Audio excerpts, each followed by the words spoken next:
aujourd'hui au cabinet thérapeutique de Sylvie Hérault qui se trouve à Angers dans le Maine-et-Loire. Sylvie est maître enseignante Reiki, praticienne en thérapie énergétique et vibratoire. Son initiation a débuté en 2015 après avoir elle-même reçu des soins Reiki pour mieux comprendre les expériences qu'elle a vécues. Elle reçoit donc la première initiation Reiki et poursuit sa formation jusqu'à la maîtrise, qui est le 4e degré, et qui permet de transmettre à son tour la méthode de soins. Elle ouvre son cabinet en 2018, se forme en continu à d'autres pratiques comme le Lao Chi et la sonothérapie. Aujourd'hui, elle propose des soins à son cabinet, fait des accompagnements aux transitions de vie, transmet aussi diverses pratiques énergétiques en individuel ou en atelier.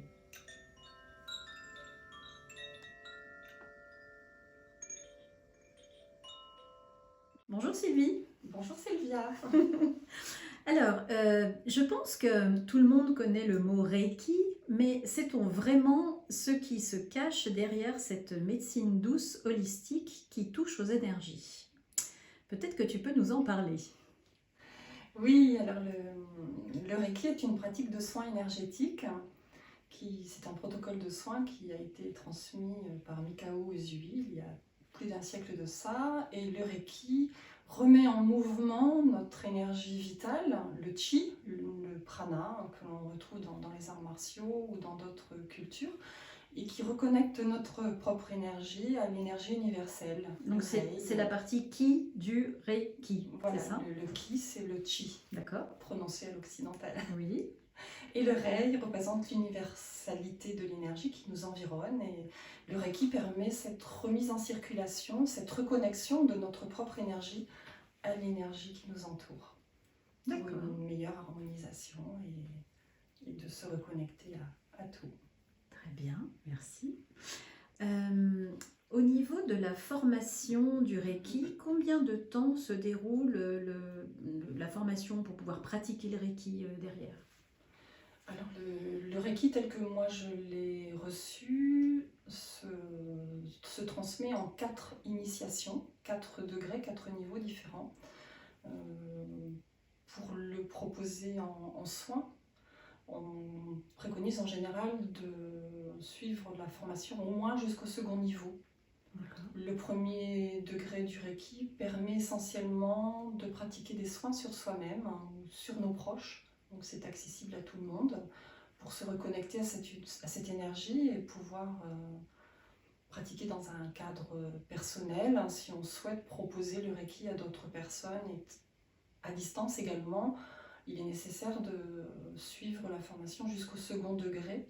Le 3e degré nous apporte la maîtrise, la totalité de l'enseignement. Et le 4e degré nous permet à notre tour de transmettre aux autres cette très belle pratique. Ah, c'est ça, donc le 4e degré permet de devenir en quelque sorte formateur de la méthode de Reiki. Oui, puisque tout le monde ne se prédestine pas à enseigner, à transmettre.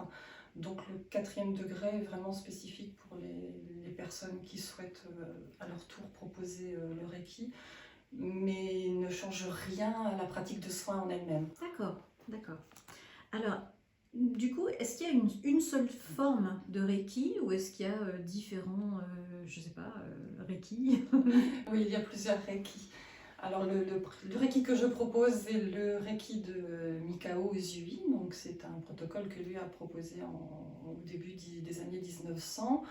Et par la suite, d'autres personnes sont venues y ajouter des pratiques personnelles en leur donnant d'autres noms. Donc on trouve d'autres Reiki, d'autres formes de Reiki avec d'autres noms, d'autres pratiques de soins qui sont dans la même dynamique de... Mais qui s'appelle toujours Reiki à la base? Pas forcément. Pas forcément. Non, pas d'accord. forcément. Du coup, qui peut en bénéficier? Et, enfin, je veux dire, est-ce que tout le monde peut bénéficier d'un soin Reiki? Et du coup, quels en sont les bienfaits? Alors, tout le monde peut recevoir un soin Reiki. Donc le nouveau-né, à chaque âge de la vie, on peut recevoir un soin Reiki. Pour cela, il nous faut bien sûr l'accord de la personne qui recevra ce soin. Donc, si c'est pour un enfant en bas âge, ce sont les parents qui décideront, qui nous verbaliseront cet accord, jusqu'à la fin de vie, où on peut accompagner aussi des personnes en fin de vie à être beaucoup plus dans la sérénité pour quitter cette étape, cette incarnation. Les bienfaits peuvent être multiples.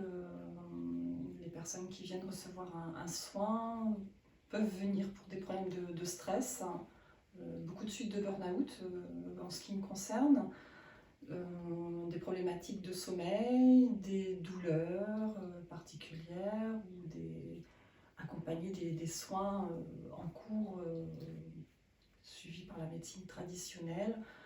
Ça peut être beaucoup de choses. Préparer un examen, être plus serein pour préparer un concours. Oui, on en revient au problème de stress qui arrivent là. Et donc, vraiment beaucoup de possibilités. Et alors, une consultation, ça dure combien de temps? Alors, les soins que je propose durent en général 1h30, voire 2h.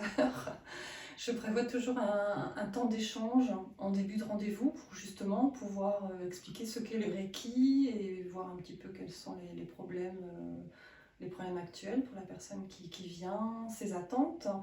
Il y a le soin en lui-même qui dure 45 minutes, 1 heure, et un autre temps d'échange à la suite de ce soin pour parfois échanger sur ce qui a pu se passer pendant le soin, ce que la personne a pu ressentir ou voir, ou voilà, s'il y a des choses à partager. Ça n'est jamais obligatoire, certains n'ont pas envie d'en parler, tout est juste. Donc je prévois toujours un temps d'1h30 à 2h pour un soin. Donc si j'ai bien compris, il y a un temps avant la consultation pour que tu comprennes un petit peu la demande de la personne et ses problématiques, et puis un temps après pour avoir un feedback si la personne le désire. Oui, c'est toujours au libre choix de la personne. Certaines personnes ont besoin de se raconter et d'autres veulent vivre ça personnellement et ils sont plus pressés de Très bien. Et alors, pendant une séance, il y a un code vestimentaire, enfin il y a une façon de s'habiller particulière? Alors le soin se déroule sur une table de massage, une table de soins où la personne reste habillée et elle est couverte aussi pour être dans un petit cocon et puis permettre au corps d'être bien au chaud puisqu'on se refroidit pendant le soin comme pendant une méditation. Il n'y a pas de code vestimentaire particulier, c'est être à l'aise dans ses vêtements. Alors bien sûr, on enlève les chaussures, s'il y a une ceinture ou une cravate ou une montre qui peut être un peu gênante, on se met à l'aise, mais le soin se déroule habillé, en tenue. D'accord, donc des vêtements plutôt amples dans lesquels on se sent à l'aise, quoi. Oui, d'être à l'aise dans ce qu'on porte. Ok. Et alors, d'après les feedbacks des personnes qui te consultent, comment elles se sentent après un soin? Alors, il y a toujours cette impression première qui est une impression de détente et de bien-être. Certaines personnes vont s'endormir pendant le soin, donc ça laisse vraiment au corps et à l'esprit une totale disponibilité pour recevoir le soin. Donc, il y a vraiment une coupure du quotidien avec un vrai cadeau que l'on se fait de s'accorder une pause, une rupture dans le stress de la vie courante et de s'autoriser à se détendre. Pendant le soin, certaines personnes peuvent voir des couleurs, des scènes de vie, se souvenir de personnes disparues. Il peut se passer plein de choses pendant le soin et c'est vraiment très personnel en fonction de... Et la conséquence, donc, une fois, ça c'est pendant le soin, donc le ressenti, une fois que la personne a fini son soin, comment elles te disent qu'elles se sentent après? Est-ce que tu as un feedback de la personne quelques jours plus tard? Est-ce qu'elles te disent, elles te font un retour? Donc à l'issue du soin, il peut se passer plusieurs choses. Donc il y a parfois des choses à libérer. Donc on peut le vivre sous forme d'émotion. sans forcément connaître la raison. Donc, dans les heures qui suivent, durant le soin ou dans les heures qui suivent, dans la soirée, on peut avoir une envie de pleurer, on peut avoir besoin de libérer quelque chose sans avoir forcément connaissance de la raison, de la cause d'origine. On peut sentir comme une douleur, voilà, quelque chose une gêne au niveau du corps. Ça vient du fait que l'énergie se remet en mouvement et se remet en circulation et vient rencontrer des blocages. Donc des blocages, ce sont des mémoires que l'on a accumulées dans notre corps physique qui génèrent des problématiques au niveau de la circulation des énergies. Et ça peut se passer un petit peu comme un cours d'eau qui rencontre un petit barrage de gravillon, et l'énergie vient pousser ce blocage pour réussir à poursuivre son chemin. Et là, ça va créer une gêne, une douleur, un inconfort. Et ça permet à l'énergie de poursuivre progressivement son chemin, puisqu'elle va s'infiltrer et poursuivre son chemin jusqu'au prochain blocage. Ce qu'on recommande en général, c'est de boire davantage d'eau à l'issue du soin pour justement permettre au corps d'éliminer tout ça. Et effectivement, certaines personnes vont... Alors moi, je reste toujours disponible à l'issue du soin, donc c'est vraiment quelque chose que j'exprime dans ce temps d'échange. Certaines personnes vont me laisser des messages ou m'appeler le lendemain ou les jours suivants pour exprimer leur ressenti, demander si c'est normal, mais en général ça se passe, ça se fluidifie tout seul. C'est vraiment des choses très instantanées qui ne doivent pas perdurer dans le temps, et le soin continue à remettre ces énergies en circulation pendant plusieurs jours.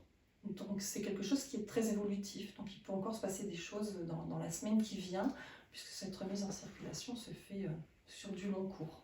C'est bien l'image de la rivière, ça permet de bien comprendre. Oui, le petit ruisseau, oui. Ok, super. Et à quel rythme tu conseilles de faire une séance pour les personnes qui veulent en faire plusieurs? Enfin, je sais pas, est-ce qu'une ça suffit? Est-ce qu'il faut en faire plusieurs? Alors tout dépend si on vient recevoir un soin Reiki en préventif ou parce qu'il y a déjà une problématique qui est venue s'installer.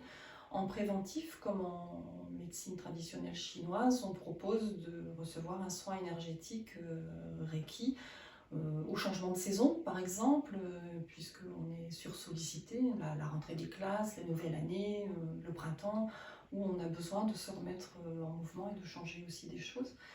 Si c'est pour venir pallier à une difficulté, on propose en général plusieurs séances, donc 3 ou 4 séances, espacées de 3 semaines environ, pour pouvoir, à la séance suivante, poursuivre sur ce qui a été fait à la séance précédente. Mais tout cela reste au seul choix du receveur. Bien sûr, il n'y a pas d'obligation de recevoir plusieurs soins, mais bien sûr, en fonction de ce que la personne ressent. Et souvent, en fait, la personne, au bout de 2 semaines et demie, ressentira elle-même le besoin de reprendre rendez-vous.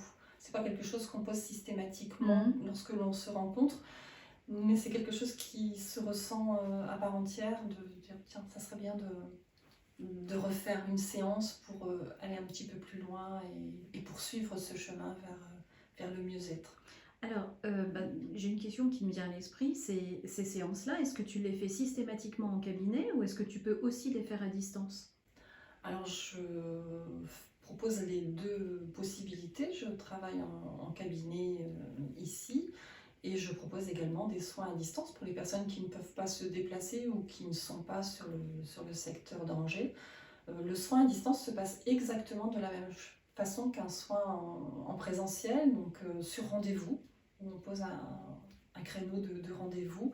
Le soin se déroule de la même façon, sur la même durée. Et les bénéfices sont exactement les mêmes. Les ressentis aussi, très souvent, où effectivement la personne qui va recevoir un soin à distance sera en mesure de ressentir à quel moment le soin débute, à quel moment est-ce qu'il s'arrête, et de ressentir des choses pendant ce soin. Et on a exactement le même résultat, puisqu'on travaille dans l'énergie universelle, donc dans le quantique, et on obtient exactement les mêmes résultats. Il est beaucoup plus agréable de se rencontrer en vrai, mais tout est possible. D'accord. Alors là, j'avais une question, mais tu as un petit peu répondu au début. Je voulais savoir si on pouvait apprendre à faire du Reiki juste pour soi, mais d'après ce que j'ai compris, c'est avec le premier degré, c'est ça? Oui, le premier degré, même le deuxième. Ouais. Et en fait, c'est le but principal, en fait. Enfin, moi, je le ressens vraiment comme ça. C'est ma démarche personnelle, elle est vraiment de donner l'autonomie et les clés à tout le monde afin que chacun puisse, à minima, prendre soin de soi. Donc le premier degré, essentiellement, est fait pour découvrir les énergies, comprendre comment jouer avec les énergies, comment Et faire un d'utiliser. soin en particulier. Et le but premier est vraiment de prendre soin de soi, puisqu'il faut prendre soin de soi pour pouvoir prendre soin des autres. Donc on est vraiment dans cette démarche-là. Alors, comme je suis un petit peu curieuse, je suis allée voir ton site internet et j'ai vu quelque part qu'il y avait marqué 21 jours. C'est quoi ces 21 jours? Alors 21 jours, on les retrouve dans de nombreuses formations, initiations. C'est vraiment... Alors à l'issue d'une initiation, on a 21 jours d'auto-soin. Donc on s'approprie le Reiki pendant 21 jours où on se fait un soin à soi-même. Quand on fait un soin à quelqu'un, on explique que le soin va agir pendant plus ou moins 2-3 semaines. Donc on aboutit aussi aux 21 jours. En autotraitement à l'issue d'une initiation, ces 21 jours sont nécessaires pour reprogrammer notre cerveau et acquérir de nouvelles habitudes. Et en fait, au bout des 21 jours, ça devient un automatisme. Donc on a moins besoin d'être très précis dans le protocole de reliance à l'énergie, enfin tout ce qui est mis en œuvre pour s'offrir un soin. Et ça se fait presque tout seul, quoi. Oui. Là, ça me parle parce que tu parles du subconscient et c'est la même chose en hypnose. Et c'est vrai qu'au bout d'une certaine pratique, rien que le fait de souhaiter se relier à l'énergie du Reiki, on sent qu'on est relié à cette énergie sans avoir de poser l'intention. Plus besoin d'aller faire toutes les démarches que l'on apprend au départ, parce qu'on a besoin d'un cadre. L'initiation sert à ça, à nous donner des clés, un cadre et de savoir comment faire pour faire les choses bien. Et c'est important aussi de débuter comme ça. D'accord. Je vais revenir aux soins en cabinet. En fait, quelqu'un qui voudrait recevoir une séance de Reiki, comment être sûr de choisir un praticien qui est officiellement formé?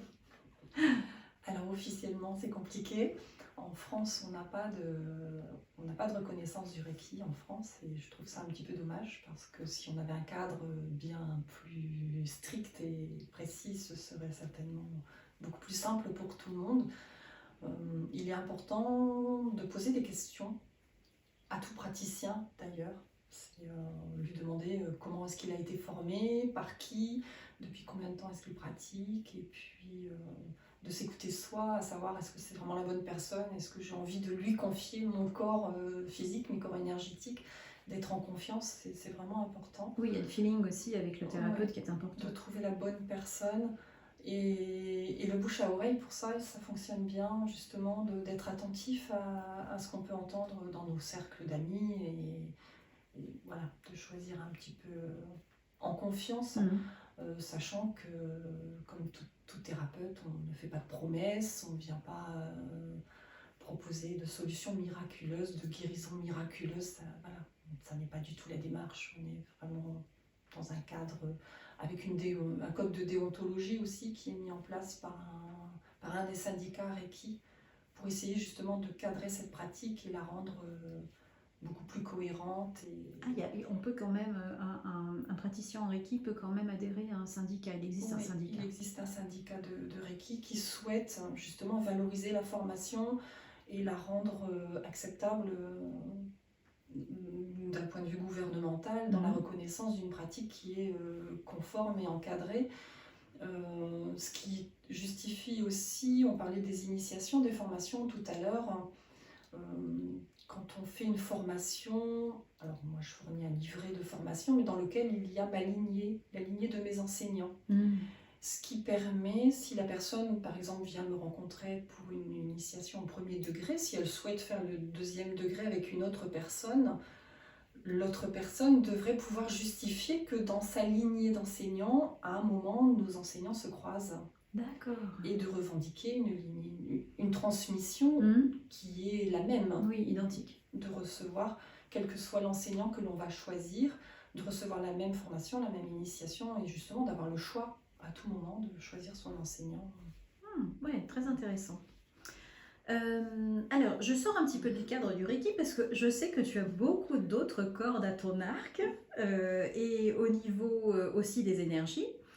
Mais d'ailleurs qui pourrait faire le sujet d'autres interviews. Et justement, dans ta pratique quotidienne, comment ça se passe? Parce que le fait d'avoir plusieurs outils, du coup, j'imagine que tu personnalises en fonction du besoin de la cliente. Comment tu fais au quotidien quand tu reçois quelqu'un?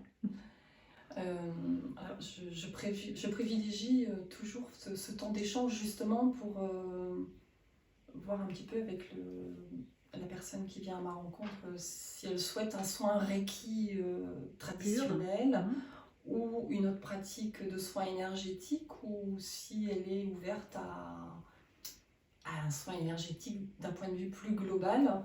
Si la personne me demande un soin Reiki, je vais respecter le protocole Reiki bien encadré.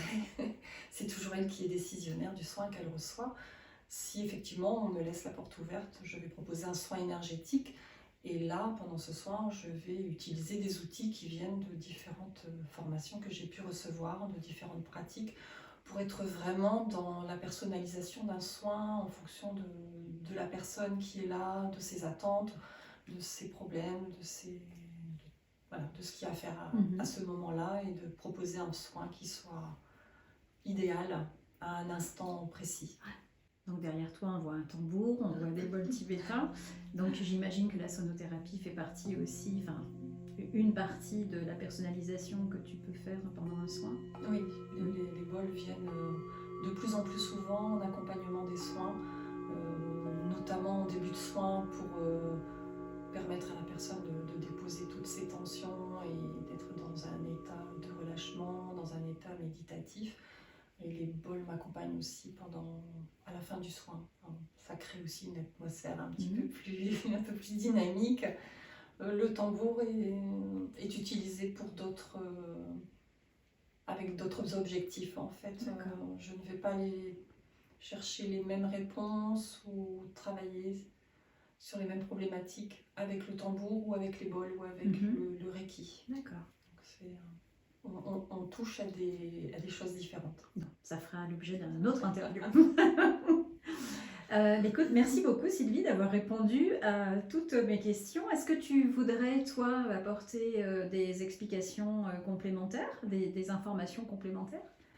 Oui, alors on parlait tout à l'heure de comment choisir un bon thérapeute, un bon praticien. Alors effectivement, ce qu'il est important de savoir aussi, c'est que tout thérapeute est soumis au secret professionnel, donc tous les échanges qui ont lieu dans cette dynamique de soins sont confidentiels, donc voilà, tout reste ici.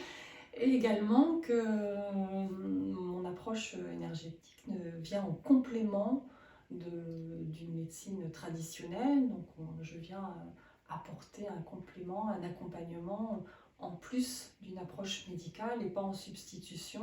Donc à aucun moment je ne vais émettre un diagnostic ou demander à une personne d'arrêter un traitement. Bien sûr. Je n'ai même pas le savoir en fait. Donc on est vraiment sur un plus, sur un apport complémentaire à ce qui peut être mis en place d'un point de vue médical et il n'y a pas de substitution et ça c'est important aussi. Très bien.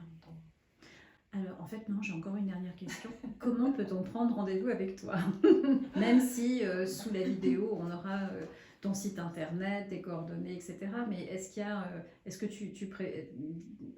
tu préfères privilégier le téléphone, l'email? Je ne sais pas, peut-être que tu as un service en ligne aussi pour les rendez-vous. Alors j'aime beaucoup les contacts, donc je privilégie vraiment les rendez-vous par téléphone. Donc souvent les gens me laissent un petit message vocal et je les rappelle dès que je suis disponible. Il se passe beaucoup de choses pendant cette prise de rendez-vous par téléphone. Ça crée un premier contact entre nous, donc à voir effectivement est-ce que c'est le bon thérapeute pour moi et de mon côté c'est déjà des premières informations sur le soin et Et en fait, on exprime souvent le fait que le soin débute lorsqu'on met en œuvre cette démarche de chercher un thérapeute, de prendre rendez-vous, et que le soin débute à ce moment-là, et pas uniquement au moment où il y a une vraie rencontre en cabinet. Et effectivement, il y a des personnes, le jour du rendez-vous, vont me dire finalement, ça va beaucoup mieux depuis que j'ai pris rendez-vous. Mais il y a déjà toute une démarche qui se met en place et des choses qui se mettent en reliance, en connexion, et c'est un petit peu magique quand même. Bon, alors c'est vrai que par la suite, les rendez-vous peuvent se poser autrement, mais le premier rendez-vous, pour moi, il est essentiel. Tu préfères avoir la personne à téléphone. Ce contact. Du coup, tes coordonnées téléphoniques sont sur ton site internet. Donc, en donnant l'adresse de ton site internet, on peut trouver tes coordonnées téléphoniques. Oui, sur mon site, on a le téléphone, l'adresse, tout est là. Parfait. Et puis, voilà, ne pas hésiter à laisser un message et je rappelle. Très bien. Avec plaisir. Eh ben, merci beaucoup Sylvie, et puis j'espère à très bientôt pour un autre sujet d'interview, parce que ton tambour me pose question derrière. Bon, quand tu voudras, je te remercie beaucoup Sylvia pour cet échange qui apporte, j'en suis sûre, plein de réponses. C'était un plaisir, merci beaucoup. Merci.